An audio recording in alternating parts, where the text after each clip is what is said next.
ఒక నదిలో పడిపోయింది.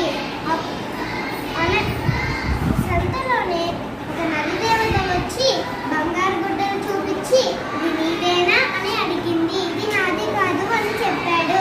వెండి గుడ్డలు చూపించి ఇది నీదేనా అని అడిగింది. ఇది నాది కాదు అని చెప్పాడు. ఇనుప గుడ్డలు చూపించి ఇది నీదేనా అని అడిగింది. ఇది నాది అని చెప్పాడు.